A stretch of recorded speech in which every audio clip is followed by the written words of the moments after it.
In 1858, President Lincoln gave his House divided speech. Unification was Lincoln's priority, and he stated that a house could not endure half free and half slave. This speech became the foundation for the argument that secession was wrong and the United States would ultimately fail, and led to a series of battles to reunite the country. Also, if the South were allowed to secede, then it would eventually wreck America.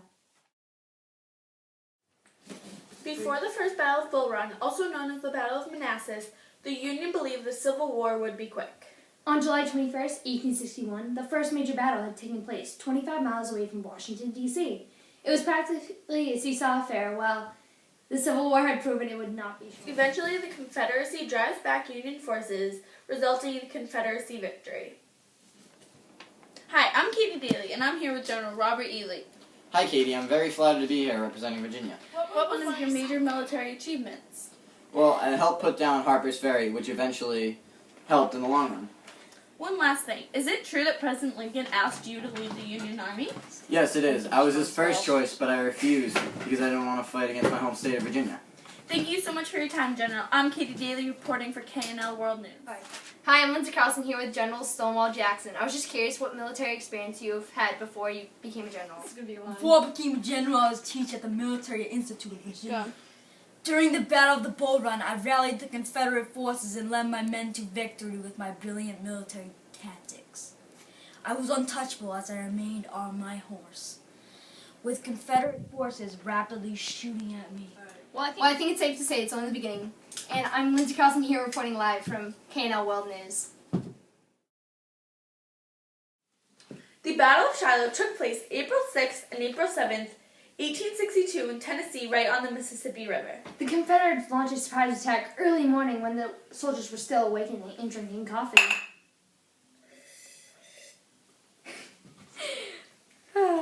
Although Union forces were on their heels, General Grant regrouped them and the Union drove back the Confederate forces, ending in a Union victory. There were 25,000 casualties with both sides combined.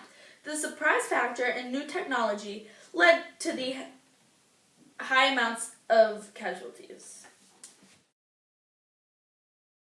After the Battle of Shiloh, new weapons and technology were developed and progressed throughout the Civil War. The round musket ball would often pierce flesh as it redirected bones and remained embedded within the skin. It was difficult for doctors to diagnose and treat these wounds. Another example of this artillery equipment is the mini ball.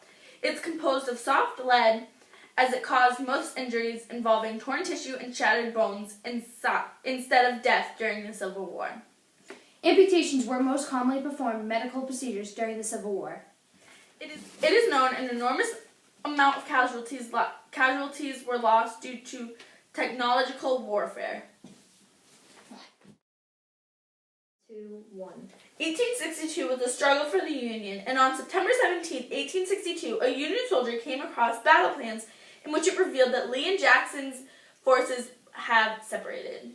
Lee's forces had invaded the nation in the General McClellan attacks at Antietam, Maryland.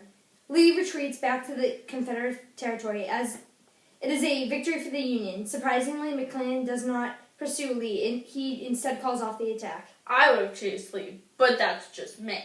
Anyway, there were 26,000 casualties on both sides, and it was the bloodiest day in American history. 1. The general of the Union was George McClellan, who was shot and killed by Abraham Lincoln. This was a major impact of the Battle of Antietam.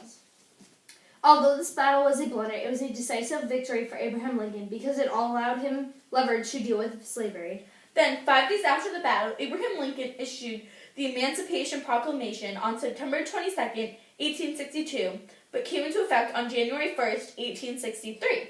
The myth of this proclamation was that it freed slaves, but it freed slaves in the Confederate-controlled areas or areas of the state of rebellion. However, not the border states.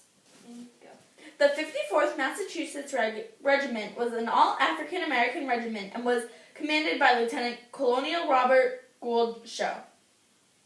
African Americans were never used in battle. They were only used for manual labor, but when they eventually had the opportunity to fight, they were paid less. There were also threats made. Yes, there were threats. Any African American captured in a Union uniform would be executed, and any white officer in command would be put to death. Yeah. Okay. 30th to May 6th, 1863, the Battle of Chancellorsville had occurred. General Joseph Hooker led the Union soldiers, while Generals Robert E. Lee and Thomas Stonewall Jackson both loved the Confederacy. Okay.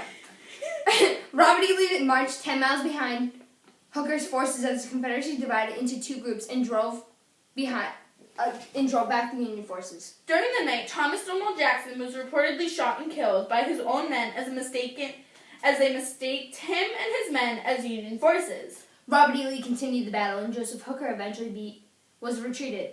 This was the most brilliant victory of the war for the Confederates, but also the most costly due to Stonewall Jackson's death. Thank you for watching KNL World News. I'm Katie Daly. And I'm Lindsay Carlson. Toodaloo! Toodaloo! Scene 7! The General of the Union was George McClellan, who was shot and killed. She sounds like a diagram. Although this battle was a blunder, it was a defensive... Decisive! Walking. Go. No, that's not even funny. Hi, I'm Katie Daly, and I'm here with No, filming. What do you mean? I just don't want it. Hi, I'm Katie Daly, and I'm here with Some things Robert I E. want, Lee. and there's some things that I don't. And this is Yeah, one you're of too the things busy I don't looking want. at my skirt. No, go. Yes, it is. I was his first choice. Turtle. World News.